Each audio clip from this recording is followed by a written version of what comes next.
du grand jury RTL Le Figaro LCI, seconde partie. Guillaume Pelletier, porte-parole d'Éric Zemmour, face à Clémentine Autain, députée La France Insoumise de Seine-Saint-Denis. Le débat est dirigé par Benjamin Sportouche. Avec à mes côtés Mère Mourgue du Figaro et Adrien Gindre de TF1 LCI. Clémentine Autain, bonjour. Bonjour. Merci de nous avoir rejoints pour ce débat. Donc face à Guillaume Pelletier, vous avez entendu en première partie, puisque vous étiez en coulisses, les propos de Guillaume Pelletier, notamment sur l'islamo-gauchisme. Adrien Gindre. Oui, puisque tout à l'heure, vous nous avez parlé des collabos d'aujourd'hui, Guillaume Pelletier, en évoquant ceux qui ont des complicités par leur comportement avec l'islamisme et donc avec le terrorisme. Clémentine Autain, qu'est-ce que vous répondez à ça? Est-ce que vous l'avez pris personnellement déjà au nom de la France Insoumise, qui est parfois taxée d'islamo-gauchisme?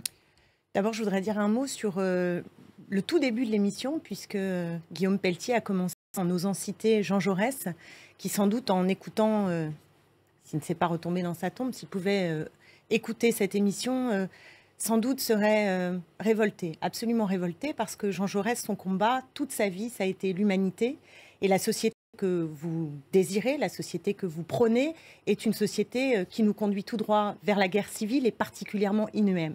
Moi, je citerai plutôt Jean Jaurès pour rappeler que ce qu'il disait, c'est que le capitalisme porte en lui la guerre comme la nuée.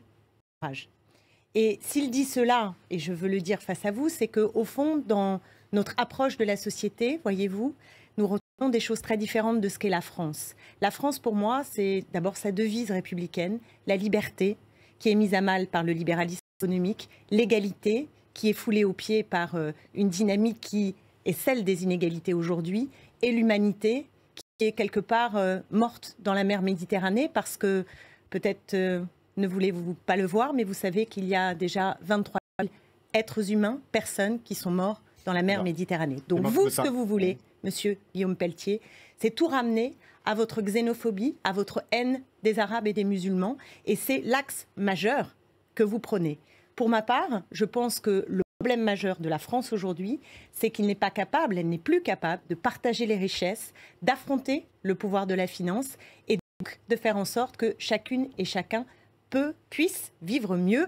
Et l'union des droites que vous proposez, c'est en réalité le recul des droits. C'est ça que vous nous proposez aujourd'hui et c'est une société effrayante. Guillaume Pelletier, vous répond sur le fait que vous portez les ferments d'une guerre civile. Guillaume Pelletier, voilà ce que vous dit Clémentine Autain.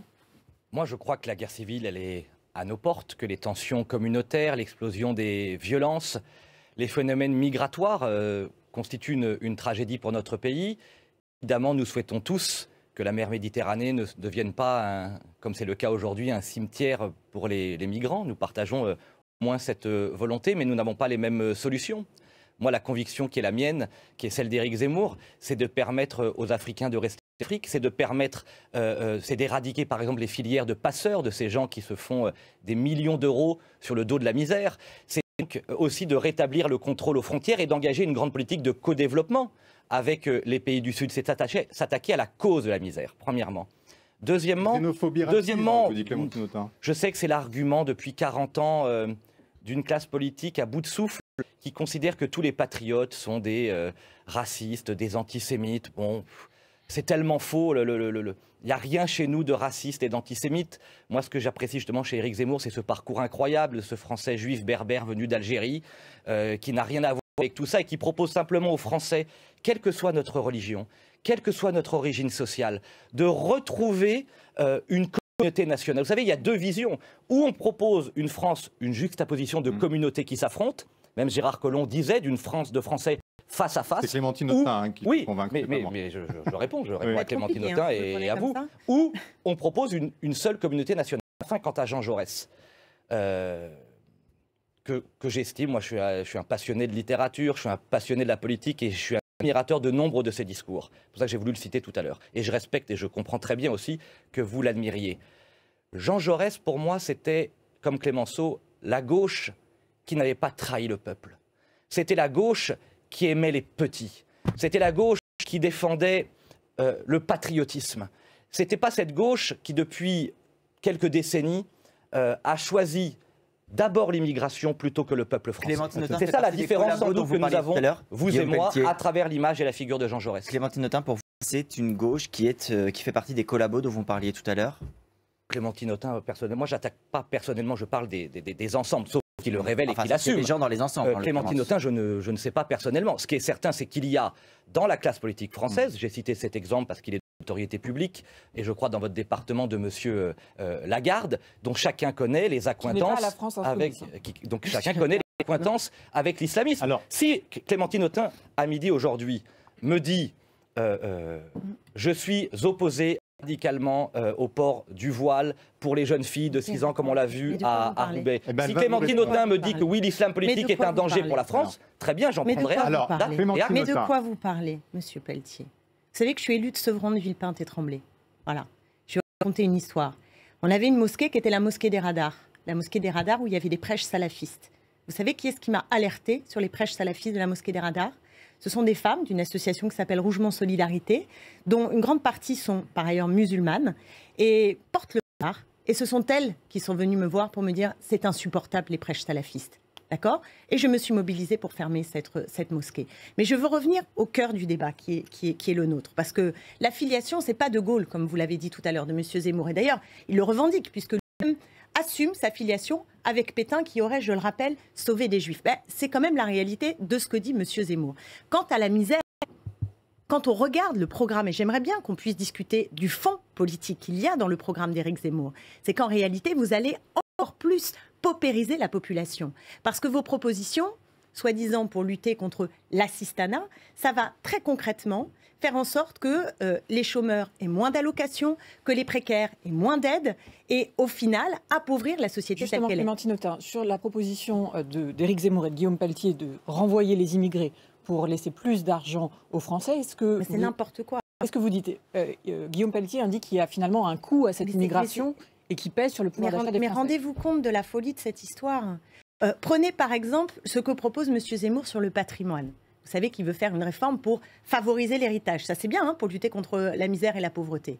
Nous, on dit au-dessous de 12 millions, c'est pas mal, ça fait 100 fois le revenu du patrimoine 15 millions. médian. Jean-Luc Mélenchon sur ce plateau, c'est 15 millions. 12 millions. 12 millions dans notre programme, ce qui équivaut donc à 100 fois le patrimoine médian. On prend tout. Et avec ça, on peut dégager 9 milliards d'euros. Bon. Eux, avec leurs propositions qui favorisent l'héritage, voilà déjà quasiment 8 milliards d'euros de manque à gagner pour l'État. Manque à gagner pour l'État sur la fameuse prime zéro charge. Tout un symbole. Vous avez entendu le mot? C'est charge. C'est pas cotisation sociale, c'est charge.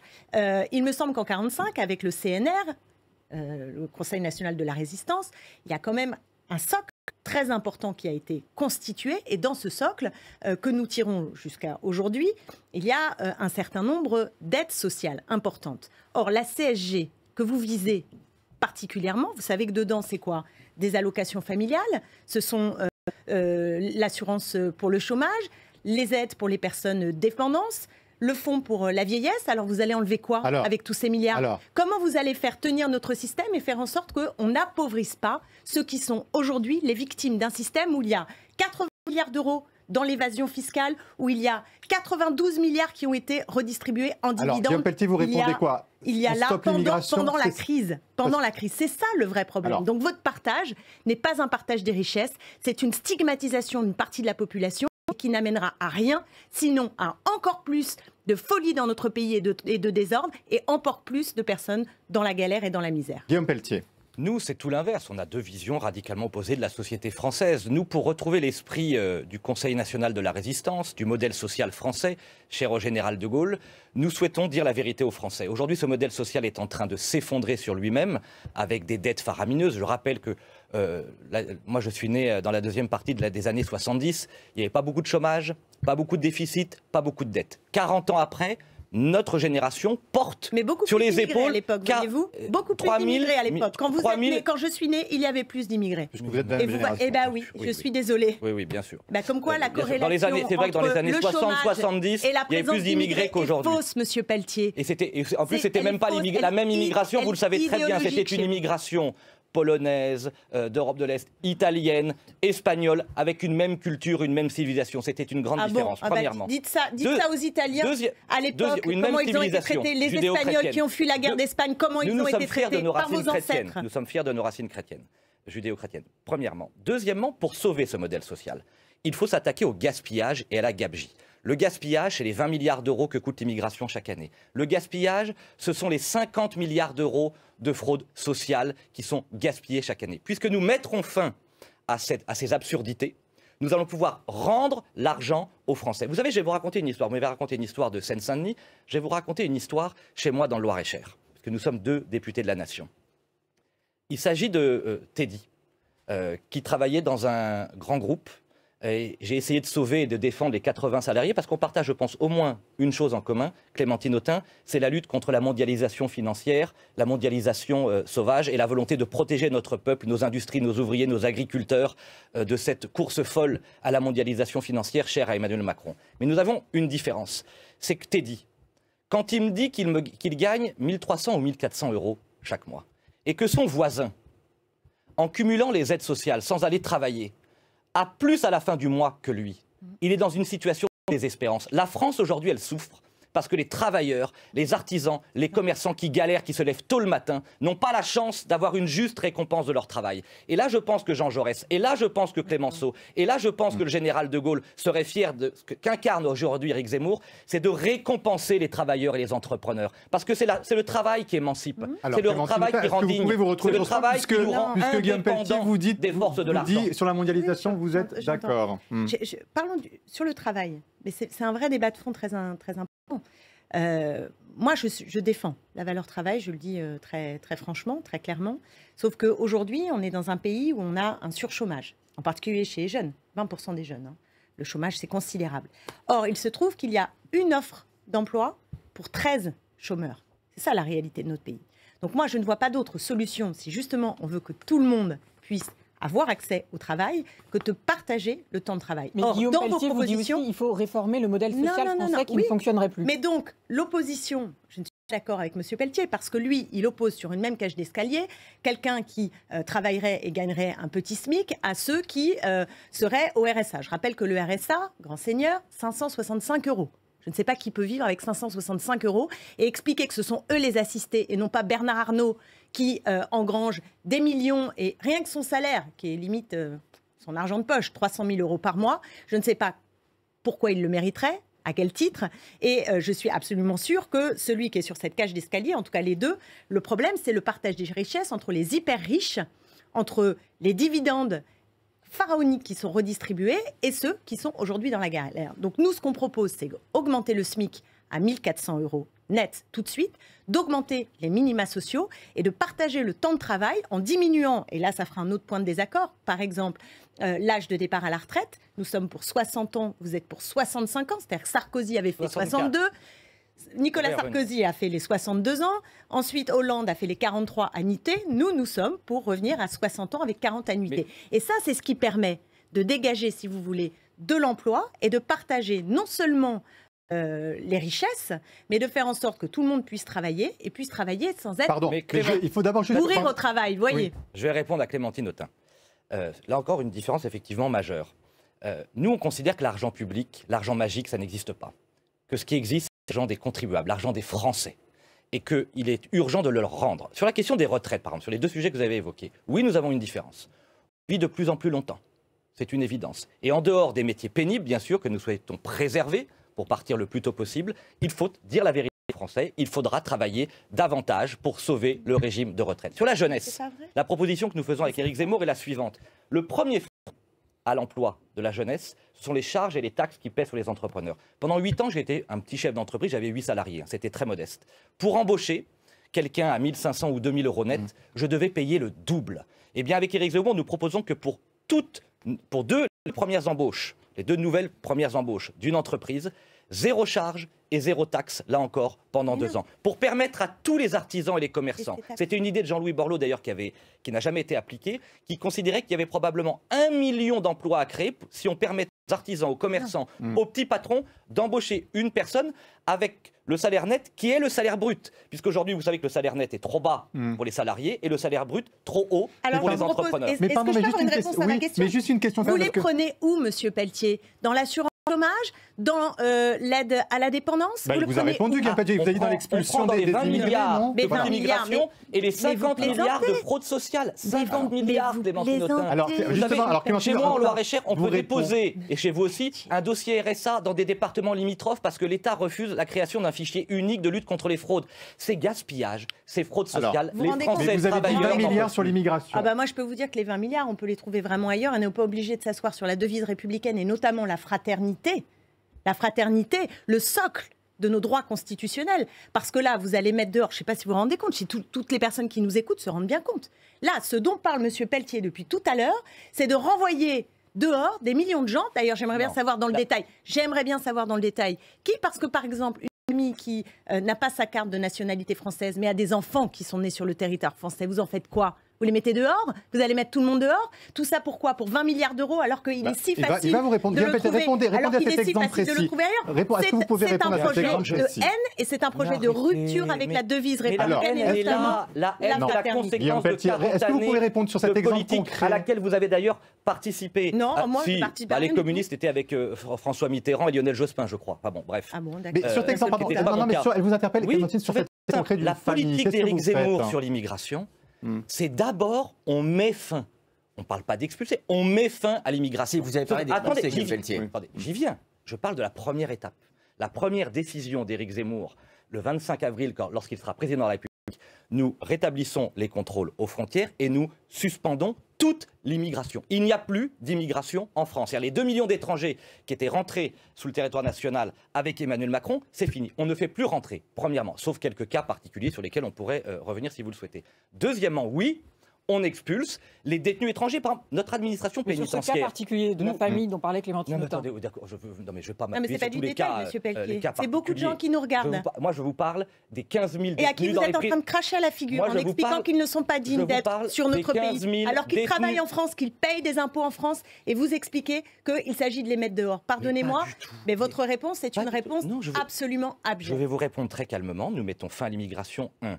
Deuxièmement, tous ceux qui vivent en France et qui respectent nos lois et qui aiment la France, il n'y a aucun problème. Par contre, qui aiment la France, oui, ça a un sens. Oui, aimer la France, aimer 2000 ans d'histoire, aimer nos modes de vie, aimer la pêche, aimer la chasse, aimer le foie gras, aimer les cloches de nos églises, aimer le chant de nos coqs. Oui, ça compte. Et vous êtes né français et que vous n'aimez pas la France, vous les mettez dehors, cela aussi? Enfin, c'est absurde ce que vous êtes en train de dire. Vous savez, à Rome, on vit comme les Romains, en France, on vit comme les Français. Quelqu'un qui n'aime pas la France n'a rien à faire sur le territoire national, ça c'est une certitude. Même si les Français nés en France. Ça c'est une certitude. Mais vous savez, on n'est pas français de papier. On est français de cœur. On est français d'âme. On est français parce qu'on aime 2000 ans d'histoire. Extraordinaire. Alors on peut être la France d'avant 1789 et l'année et alors après on peut donc 1789. ne pas être français, aimer la France et être digne de rester là. On est bien d'accord, Monsieur Pelletier? Comment? Donc on peut ne pas avoir son papier de nationalité française, aimer la France et avoir toute légitimité à être là. Nous avons dit qu'il y avait quelques cas particuliers. Comment vous allez faire? Il y avait un principe. Il va falloir qu'ils fassent quoi, ces gens-là? Les 400 000 ou les 500 000 clandestins, vous le savez très bien, ne sont pas venus par amour de la France. Ils sont venus pour toucher des aides sociales. Vous le savez très bien, j'espère que vous en croyez, vous en côtoyez quelques-uns. Oui. Pelletier, est-ce qu'il faut rétablir un ministère de l'identité nationale en France? De toute façon, Éric Zemmour, ce sera une grande politique de l'identité nationale. Un exemple très concret, nous allons refaire de l'école le sanctuaire de la République et de la France. C'est-à-dire on va chasser SOS Racisme et les lobbies LGBT de nos écoles. On va rétablir un examen d'entrée en 6e pour identifier nos enfants qui sont un peu en retard pour leur permettre de rattraper ce retard. On va réhabiliter les savoirs fondamentaux, lire, écrire, compter à l'école primaire. Et surtout, on va, à travers, j'étais professeur d'histoire, on va redonner la France à aimer. On va quitter le monde de l'autoflagellation et de la repentance. On va redonner la France à aimer. Vous imaginez comme c'est beau? Redonner la France à aimer. 2000 ans d'histoire merveilleuse pour refaire une seule communauté nationale et donner aux étrangers l'envie d'aimer la France. Alors, l'identité nationale, Clémentine Autain. Moi, je suis en désaccord complet avec cette entrée qui est imposée par l'extrême droite maintenant depuis de nombreuses années et qui, en fait, évite de parler de l'égalité. Donc, eux, leur terrain, c'est l'identité. Et dans ce terrain d'identité, il n'y a pas d'issue, en fait. Il n'y a absolument pas d'issue. Vous voyez ce que je veux dire? Parce que l'identité, elle est mouvante. Non mais écoutez bien, l'identité, c'est quelque chose de mouvant. C'est une interprétation. Sa vision de la France n'est pas ma vision de la France. Et donc, il n'y a pas d'issue. L'égalité, en revanche, L'égalité, ça c'est un moteur qui permet d'établir du lien, de faire France et République véritablement, mais de l'égalité, vous n'avez rien à faire, puisque tout votre projet vise à casser finalement Guillaume Pelletier a parlé d'égalité salariale homme-femme, justement. Comptez sur eux. Enfin, écoutez, il n'y a qu'à écouter Éric Zemmour. Non, là, pardonnez-moi, mais faut être un peu sérieux. Faut être un petit peu sérieux. Il n'y a qu'à écouter Zemmour pour connaître sa misogynie absolument fondamentale. Un de mes premiers débats télévisés quand j'étais jeune, j'étais face à lui sur la question justement de l'égalité entre les hommes et les femmes. J'ai bien entendu vos propos tout à l'heure, mais je suis désolée, le candidat que vous défendez est un candidat profondément misogyne, qui d'ailleurs trouve très bien les femmes à la maison, qui ne voit absolument pas où est le problème. Et je crois que personne ne peut compter sur Éric Zemmour pour faire avancer la cause des femmes. Et vos propos à l'instant sur la haine, la misogynie, LGBT, le racisme, Pétain, bon très bien, on a compris la caricature. Moi, je fais que dire, mais Éric caricature, Zemmour l'a dit lui-même. très clairement, c'est le seul d'ailleurs de manière aussi claire, l'égalité salariale homme-femme, oui, aucun recul bien sûr sur le droit des femmes, et oser dire qu'Éric Zemmour, qui a un amour, d'ailleurs il raconte magnifiquement son amour pour sa maman, pour sa grand-mère, il a un rapport justement aux femmes totalement apaisé et très loin des caricatures que vous évoquez en cet instant. Moi j'ai lu ces livres, c'est vous qui tentez de diviser en permanence les uns et les autres. Vous savez, l'égalité, c'est d'abord comment on retrouve la fraternité. Et la fraternité, c'est une communauté nationale, c'est une colonne vertébrale unique, c'est d'adhérer les uns et les autres, quelle que soit notre origine sociale, la couleur de notre peau et la religion, à cette communauté nationale. La France, vous savez, c'est ce pays merveilleux qui a inventé la laïcité qui permet de faire vivre ensemble ceux qui croient au ciel et ceux qui n'y croient pas. La France, c'est le pays qui, entre le drapeau blanc et le drapeau rouge, le vôtre, a choisi le drapeau tricolore pour en faire le drapeau de la liberté. C'est ça la France. Éric Zemmour, c'est celle que nous allons défendre. Et Adrien Jean. Vous disiez tout à l'heure, être français, c'est aimer la pêche, la chasse, le foie gras. Alors, c'est pas pour faire de la caricature, c'est pour bien comprendre. C'était au milieu d'une plus longue tirade, si vous la permettez. Mais vous l'avez dit, juste pour comprendre, est-ce que ça veut dire que les végétariens, les véganes n'aiment pas la France et ne seront pas des bons Français dans la France d'Éric Zemmour? Ça veut dire que toutes celles et ceux qui veulent en permanence brider et brimer les Français, en nous interdisant d'aller à la pêche, ou en nous obligeant à manger vegan, ça suffit. C'est-à-dire, moi je n'ai aucun problème. Si quelqu'un est vegan et aime le végétarien, très bien. Mais on ne va pas nous imposer à nos agriculteurs, à nos éleveurs remarquables, de mettre fin, par exemple, à la viande. Quand j'ai vu, pour parler de ce sujet du foie gras qui pourrait paraître symbolique, et sur lequel se sont élevés, et je les en remercie, des dizaines et des dizaines de grands chefs de restaurants français. La gastronomie française, ça fait partie de notre patrimoine. Et oui, il y a des minorités qui tentent par tyrannie de nous interdire à nous, la majorité silencieuse, de vivre libre en étant fiers de notre patrimoine et de notre histoire. Toute dernière question à vous, très rapidement. Est-ce que vous soutenez Emmanuel Macron dans sa démarche, puisqu'il va demain en Ukraine puis en Russie? Guillaume Pelletier, c'est une démarche du président que vous soutenez? Oui, il était temps d'aller rencontrer Vladimir Poutine, qui n'est pas notre ennemi. La Russie, c'est un peuple ami, et on aurait été bien avisé de supprimer, par exemple, les sanctions et l'embargo économique entre l'Europe des sanctions. Et la Russie. Notin, 10 secondes. Non, je pense que surtout la France doit arrêter de s'aligner sur l'OTAN et retrouver sa souveraineté. Exactement. Et être capable d'être un interlocuteur au service de la paix de tous les peuples. Merci beaucoup à tous les deux d'avoir participé à ce débat pour éclairer les électeurs, auditeurs, téléspectateurs. Merci à tous de nous avoir suivis. Très bonne semaine, à la semaine prochaine.